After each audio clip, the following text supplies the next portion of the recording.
Locked On Podcast Network presents Locked On Sports Today.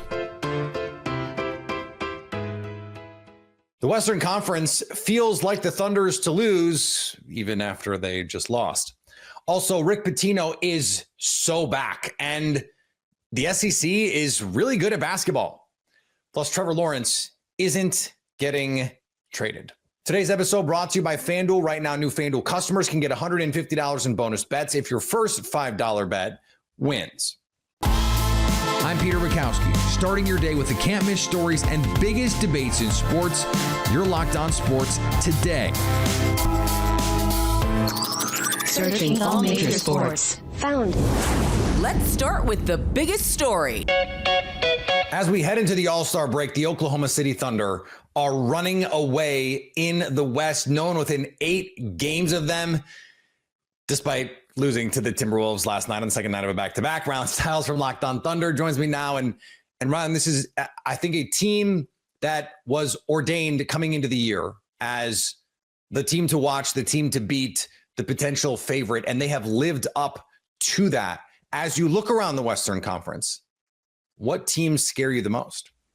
Yeah, they've lived up to their preseason expectation, despite nothing about the preseason iteration of the team coming true yet. They have not played a game fully healthy to this point, as Chet Holmgren is trying to return from a broken hip, and Hartenstein and Caruso have bounced in and out of the lineup, and Cason Wallace is now injured. AJ Mitchell, who was a key part of their rotation, out. But in the Western Conference, I think the biggest threat has to be Denver because they have the best player.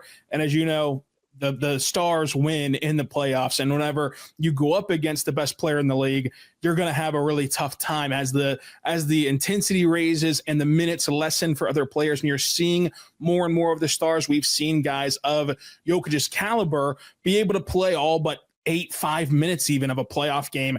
And with the role players that they have around him, they have a really good squad in Denver. I'd put them at number 1 because it feels like they have the most certainty as well. Whereas Dallas is still a interesting matchup for the Thunder and one that can give the Thunder problems, but you can't trust them to be healthy whenever we get to April, get to May in the playoffs. So I would say Denver's number 1. Interesting. No mention of Memphis, the team currently in second. And I think the Houston Rockets are one of those trendy, hey, we think this team could push Oklahoma City because they can do a lot of the things that Oklahoma City can. Yeah, I mean, you look at Houston specifically, I think that they are still an offseason away because while they can push the Thunder in the sense of lessening their offense, making this an absolute just rock fight of a game, the thing is, it would be a rock fight for both teams because while Houston's defense is excellent, Oklahoma City's defense is doing historic things right now on the court. So the Rockets, without a go-to score in those rock fight games, sure, it is going to lead to, if these two teams match up, to a competitive series, to a point differential that is very, very slim.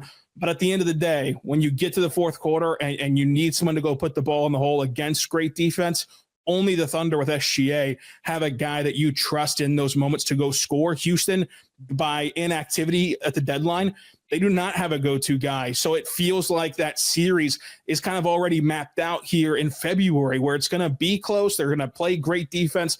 This will be a throwback series for everybody who wants to see the early 2000s basketball back, but the Thunder have the advantage with their scoring. What would make this season different for Oklahoma City? I think that this season you're just gambling on the second go around because like last season, J-Dub was not good enough as a scorer in the playoffs. Even Chet Holmgren struggled at times as a scorer in the playoffs. And then their role players were disastrous in the playoffs. They could not get their shot off. They looked timid. They looked like a deer in headlights. And they were really young. They're still a really young team, but now they've seen the playoff pictures. Now they've seen what it takes to win in the playoffs, how different the playoffs are. And in the NBA, even more so than other sports, because you look at the defensive effort on a random game in January, while the Thunder were giving max effort last year and are again this year, other teams are not. And what the rude awakening was for Oklahoma City was that just because they didn't show you this level of intensity in the playoff in the regular season does not mean it's not there in the playoffs. And what Dallas did was they just attacked every single drive and kick action that the Thunder had and took away shots in the blink of an eye. And the Thunder were not accustomed to getting shots up that quickly. They're more so working for the best shot. And in the playoffs, the best shot never comes. You got to take the okay shot, and you got to be comfortable living with taking just an okay shot in the postseason. They were not comfortable doing that last year, and they're gambling that they're going to be comfortable doing it this year. I'm contractually obligated to quickly ask you how you feel about a potential, and would have to be at this point, second round Lakers matchup. Yeah, the Lakers are an interesting matchup for the Thunder because while everyone crucifies their defense, especially on the back line, they do have Dorian Finney-Smith. They do have Jared Vanderbilt. They do have perimeter guys who can hold up Shea. And they were a bad matchup for the Thunder a year ago. Luckily, the Thunder never ran into them in the playoffs, but in the regular season, a very bad matchup for the Thunder. However, holding up Shea is a lot more beneficial when you have Anthony Davis protecting the rim instead of Jackson Hayes. Now, Luka has brought guys like Dwight Powell to the Western Conference Finals before, so it's not as though he has not drugged bad center play far in the playoffs. And they do have two of the best scorers and the brightest stars. And as we talk about stars winning in the playoffs, that's a massive advantage for Los Angeles because they have two versions of Shea. The Thunder have one, and they're just hoping somebody else emerges as a consistent scorer in the playoffs. But with the Thunder's historic defense, I think that while the game will still be a track meet and while the Lakers will still put up gaudy numbers, the Thunder have the best shot of anybody in the league to hold off that scoring barrage and at least do enough to win four before the Lakers win four. But it would be a very interesting series. You can stay up to date on the Oklahoma City Thunder all year by subscribing to Locked On Sports Today and Locked On Thunder on your favorite podcast app and on YouTube. We're Locked On Sports Today. Coming up, Rick Pitino. Yeah, that Rick Pitino is back in men's college basketball, and so is the SEC, not just a football school anymore. Before we get to that, the Mavericks had more players hurt than on the active roster on Thursday night. Well, at least that's how it felt. When the game tips off, the NBA action is getting started, and there's no better place to get in on it than FanDuel, America's #1 sportsbook. With FanDuel, you can place live bets throughout the game, so even if you miss the opening tip or want to bet on a fourth quarter comeback, you can stay in the action. And if you're looking for a bigger payout, you can even combine your live bets into a same-game parlay. I love using FanDuel's live betting feature because it keeps me engaged every moment, whether I'm backing my team for a late game rally or picking a player to hit a clutch three. I never feel like I miss my chance. Plus, the app is easy to use, and when you win, you get paid instantly. How about some college basketball action, like a monster Saturday night matchup, 1 versus 2? The Iron Bowl, except basketball. It's Alabama. It's Auburn. Auburn, actually a slight underdog despite being the higher ranked team in the AP poll. FanDuel has Alabama favored by 1.5 right now. In FanDuel, customers, new ones anyway, can get $150 in bonus bets if you win your first $5 bet. That's FanDuel.com to join today. FanDuel.com for your shot at 150 smackaroonies in bonus bets. Make every moment more with FanDuel, the official sports betting partner of the NBA. Dallas Mavericks are so hurt that none of the 5 players who started the season opener this year were available to play on Thursday. Of course, one of those players is in LA now. Apparently, it doesn't matter who puts on the jerseys. These Dallas Mavericks fight every single night. 7 of their top 11 rotation players didn't play in this game against the Miami Heat. The Miami Heat were missing a bunch of guys too, but they did have an all-star in Tyler Hero. Dante Exum led the way for the Mavericks, 27 points in a hilarious game. He had a dust-up with Davion Mitchell at one point in the game, and every single time Davion was guarding him afterwards, he decided, I'm going to go at him right to the rim, got at him, and scored 11 of 13 from the field, hit 2 threes and a couple of free throws as well for Dante, and 19 points, 5 boards, 5 assists from Max Christie as well. He hit a really tough clutch bucket late, about a minute left to put the Mavs up 4. That was a huge moment. He has just been absolutely great for the Dallas Mavericks since the trade. One of the few bright spots in that hilarious thing. Spencer Dinwiddie, 18 points in the start as well, 6 assists. Had a pretty rough first half, but still produced. The Mavericks just needed some scoring in some way. They weren't going to get it from anywhere else, and they got it from him. Great game for the Dallas Mavericks going into the All-Star break. And the Boston Red Sox are back to acting like a big market team as they signed Alex Bregman to a, let me check my notes here, $40 million a year deal. Boston Red Sox actually spent money.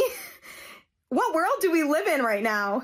They agreed to a 3-year, $120 million contract with Alex Bregman with an opt-out after each year. I mean, talk about a team-friendly deal. I am so hyped. Red Sox ownership and front office, big props to them for showing that they're not afraid to spend money. And now they found a guy who's a veteran leader, who knows how to win, can play a couple different positions in the infield. They can move him to second base, and that'll be totally fine with him if they want to keep Devers at third, or he plays third and they take Devers off of third and have him DH more. But either way, this creates a lot of options for the Red Sox. I am so excited. He is a guy who will seriously boost the Red Sox lineup, has great numbers at Fenway throughout his career. So this definitely puts the Red Sox in the playoff conversation. Tune into Locked On Red Sox for more. The men's college basketball season somehow turned into the men's college football season. Alabama is number 1 in the coaches poll. Auburn is number 1 in the AP poll. In fact, in the coaches poll, the top 4 teams are SEC teams. Isaac Shade from Locked On College Basketball, and of course, Locked On Tar Heels joins me now. And Isaac, I want to get to the SEC part of this in a second, but I want to talk a little bit down the rankings list. St. John's, a top 10 team in both of the polls. This is a remarkable story. And Rick Pitino, if he's able to take this team, another team, to the tournament, make a run, it would be something we've never seen before. Peter is crazy. Legitimately, he has long been recognized as one of the greatest coaches, not of just this generation, but all time, right? Like, let's just imagine had he never been, sent off to Greece or wherever he was for so long, and then subsequently at Iona, and now getting back to St. John's, who knows how many wins he would have, how things would be going. Would he still be at Louisville, right? Like, all of that is crazy to process and think about. And now he's like this great magnanimous human being recording videos on behalf of Mark Pope and then on behalf of Rick Pitino. I mean, it's glorious and I love it. Here's the thing. Yeah. Who would have thought that St. John's would be sitting alone atop the Big East right now, even despite that loss they took at Villanova earlier this week? And it sets up, Peter, what's going to be a phenomenal game inside Madison Square Garden Sunday afternoon. Creighton coming in. Whoever wins, if Creighton wins this thing, we're tied atop the standings, but they have the season sweep. If St. John's wins, they got a 2-game lead with just 5 to go in the regular season. I can't wait. And these are games that we've seen Rick Pitino coach like in his sleep for 30 years. I mean, that's the crazy part, is he's been doing this going back to Providence in the 80s, like literally as long as I've been alive. He's been doing this, and he's adapted, to your point. Like, and look, the reason he had to go to Greece is because of some ugliness at Louisville. Like, there was an investigation, a lot of unseemly things took place, and I don't want to sweep that under the rug. Sure, but look, in sports, we love a redemption story, right? And it seems like that's the path that he's on, though. We'll see. Let's get back to the SEC, because this is incredible stuff. Again, I mentioned the college basketball media can't even decide which of the SEC teams is the best. And it's not like it's, they can't decide between Kentucky and Tennessee or whatever. This is not your dad's SEC anymore. What has been the difference for them the last couple of years now? This has been building now for a while. It's what I'm doing with my hands right now. For those of you listening, it's the almighty dollar combined with, Peter, let me say this. A while ago, I can't remember who did this, but somebody commissioned within the SEC offices, probably Greg Sankey himself, like, why aren't we as good at basketball? And basically what they came back with is we need top level, the dude coaches. Yeah. You look around this league right now, and it is some of the most ballin' coaches that we have in our game, from Bruce Pearl to Rick Barnes to Nate Oates, might be the best coach in basketball. I mean, it's crazy what all of these guys are doing. So you combine that with the extra media money that both they and the Big Ten have. And so there are players coming. I mean, because it's a player thing. It is insane. This is legitimately historically good. And the SEC might get the most teams into the NCAA tournament we've ever seen. And oh, by the way, Auburn is running away with it, which makes it all the more insane what Bruce Pearl's club is doing. You mentioned the coaches. Look at the work Kelvin Sampson is doing in Houston right now. Once again, in a position to be a potential Final Four team, and it's just like, yeah, this is just who they are now. Yeah, I mean, Houston, dude, is a juggernaut year after year after year, and it works because he's got the defense every year. I am a little concerned that Houston doesn't have like the dude, like a Jamal Shed this year, like those stud guards that they've had in recent past. Like, because LJ Cryer is just a different type of a guy, but they're going to fight you tooth and nail. And we will see what happens. I mean, this is easily a second weekend tournament team. I'm really curious to see what happens in the Big 12 because Iowa State, to me, is still the best team in this conference. You can stay up to date on college basketball all year by subscribing to Locked On Sports Today and Locked On College Basketball on your favorite podcast app and on YouTube. Coming up, Trevor Lawrence isn't going anywhere. What are we doing? A report yesterday had the Steelers calling to see if Trevor Lawrence would be available in a trade. Locked On Jaguars host Tony Wiggins finds that funny. I can't believe I have to say this, but no, the Jacksonville Jaguars are not interested in trading Trevor Lawrence. I'm Tony Wiggins, the host of the Locked On Jaguars podcast. Listen, rumors have come out that the Pittsburgh Steelers had made some inquiries into Trevor Lawrence. I have sources that told me today, in fact, not long ago, that call never happened. And even if it did, the phone would be hung up in their face very, very quickly. Liam Cohen took this job. Grant Udinski took the job as offensive coordinator because they're excited to work with Trevor Lawrence. And this team gave Trevor Lawrence a $275 million extension that actually starts in 2026. But for some reason, the way that it's structured, if they traded him, it'd be an immediate hit of $88 to $100 million on their salary cap. So that doesn't make a lot of sense. Don't believe everything you hear. Trevor ain't going nowhere. What I do like about this from Pittsburgh is, assuming this is a thing that happened and didn't just leak because things leak, the Pittsburgh Steelers need to try something. We're just going to go get Aaron Rodgers, which is really just Russell Wilson 2.0, which is really just running back late career Ben Roethlisberger and all of the interregnum Kenny Pickett years. That was just never going to work. How about taking a big swing? How about seeing if you can rattle some cages, seeing if you could shake something loose around the NFL, find a team that may be more discontented with the bet they made at quarterback than we outwardly understand them to be. I like this from Pittsburgh. They picked the wrong team, and they are going to get stuck with the Kirk Cousins, Aaron Rodgers poo-poo platter at some point, unless they want to go big and move up in the draft.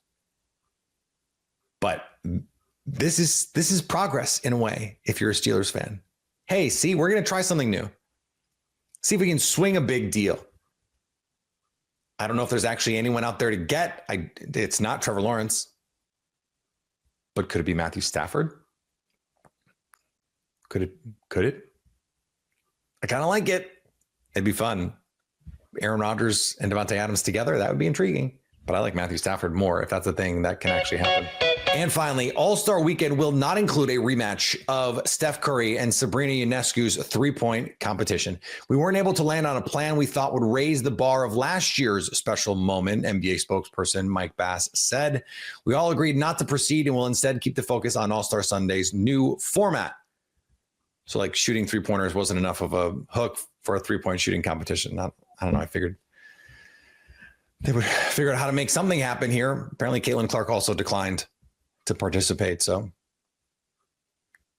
we move. If you're catching this episode after hearing your favorite Locked On show, make sure to subscribe to Locked On Sports Today on YouTube or wherever you get your podcasts so you never miss an episode.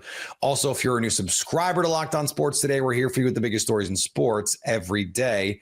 Coming up, who will win the pivotal matchup in the SEC between Auburn and Alabama? So at least until tomorrow, stay locked on sports today. Locked On Podcast Network presents Locked On Sports Today. Go to our video on demand. Click on sports at the top of your screen. There, you'll find past episodes of Locked On Sports Today, plus other Locked On shows on demand.